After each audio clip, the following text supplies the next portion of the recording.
Maintenant, on va s'occuper justement de notre petite page dashboard pour pouvoir récupérer tout simplement les images, le nom et l'email donc de l'utilisateur.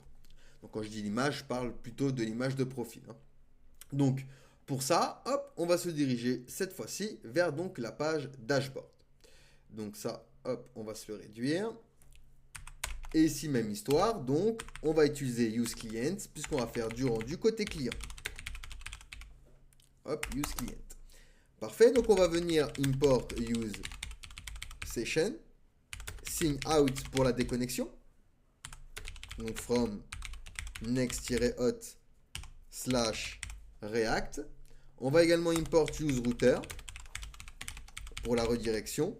Donc, from next / navigation.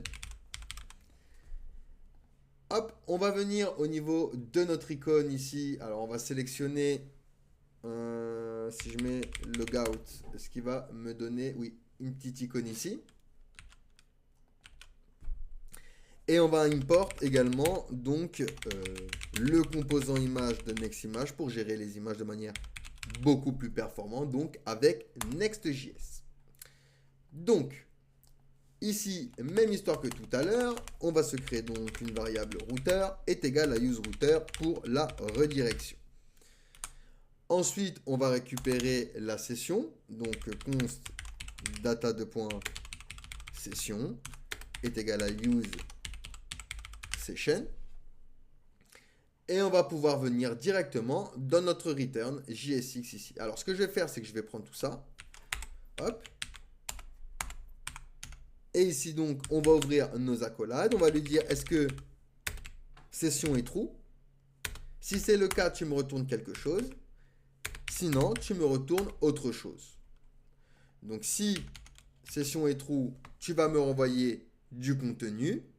Si session n'est pas true, alors dans ce cas-là, tu vas faire un router.push et tu me le renvoies vers donc la page login pour qu'il puisse aller se connecter. Alors, .push. Donc maintenant, ici, pareil, même histoire, on va devoir rajouter un flex call pour un flex direction column hein, pour pouvoir hop, alors flex call et on va donner un petit gap de 5. Alors on va revenir sur notre application quand même, sinon on va pas voir ce qu'on fait. Donc ici, je refresh. Parfait. Donc au niveau de notre titre, on va lui dire bienvenue. Bienvenue. Et on va faire référence donc au nom de l'utilisateur. Session.user. Point d'interrogation, point name. Hop. Nickel. Donc ça va être pour notre H1. Ensuite, on aura une image. Donc là, vous voyez, j'ai bien bienvenue la minute de code, hein, vu que je me suis connecté. Ensuite, on aura l'image utilisateur. Donc, image. Alors attention, parce que cette balise attend obligatoirement une width. Il attend également obligatoirement une height. Il attend obligatoirement un texte alternatif. Donc pour le texte alternatif d'ailleurs, on va pouvoir également le rendre dynamique en lui disant que ce sera session.user.name as string. Donc on précise que ça va être une chaîne de caractères. Et donc on aura source, pareil, ce sera session.user.image as string pour récupérer donc l'image de l'utilisateur.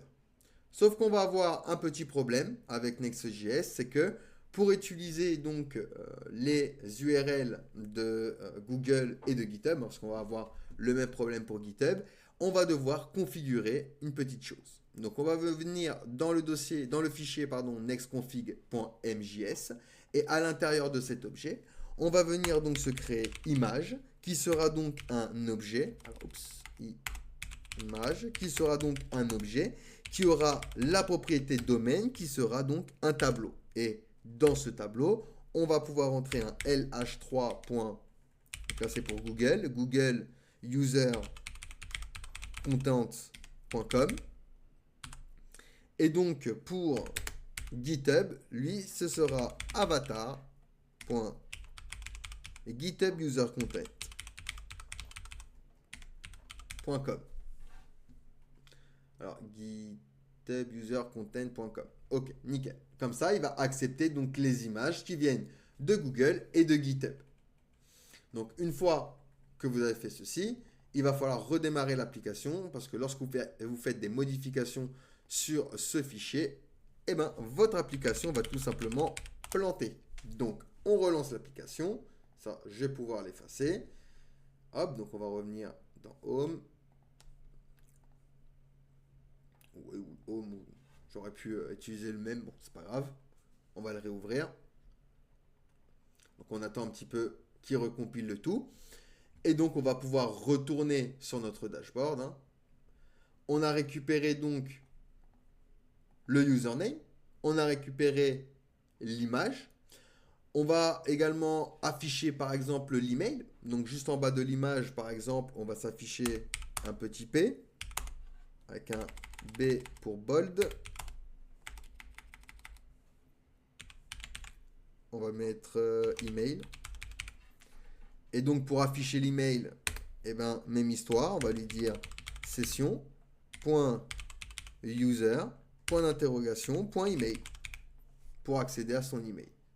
Comme ça, on affichera également donc l'email. Hop, parfait, nickel. Et donc, un bouton pour la déconnexion. Donc, button.bggrade200. Lorsqu'on va le over, bggrade300.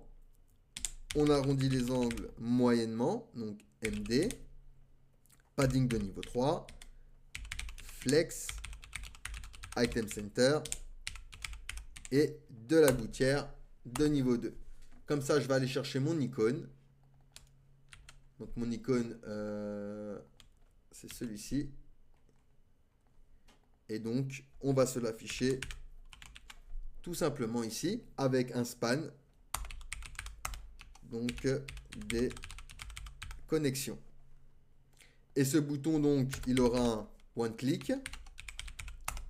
Donc, une fonction, comme pour sign in, qui lui va utiliser cette fois-ci sign out. Tout simplement. Hop. Nickel. Donc, maintenant, j'essaie d'aller dans le dashboard. Vu que j'ai relancé l'application, normalement, je suis déconnecté. Non, il m'a reconnecté. Bon, c'est pas grave. Ici, j'ai bien récupéré donc le nom, l'image et l'email.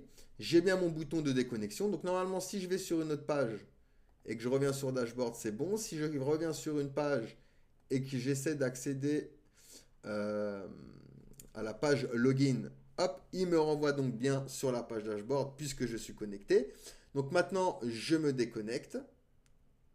J'appuie sur déconnexion. Je suis bien sur la page login. OK. J'essaie d'accéder au dashboard. Hop, vous voyez, il m'a refresh la page login. Donc, admettons, je suis sur la page blog. Je retourne ici. Vous voyez, je ne peux pas accéder au dashboard. Hop, parce que je ne suis pas connecté. Hop. Donc, il faut que je sois connecté. Donc, maintenant, tac, je valide. Nickel. Et je suis bien donc dans le dashboard. Avec donc mon image. D'ailleurs, l'image, on aurait pu la mettre. Après, bon, c'est une question d'esthétique. C'est juste que je préfère avoir l'image en premier. Hop, voilà, nickel.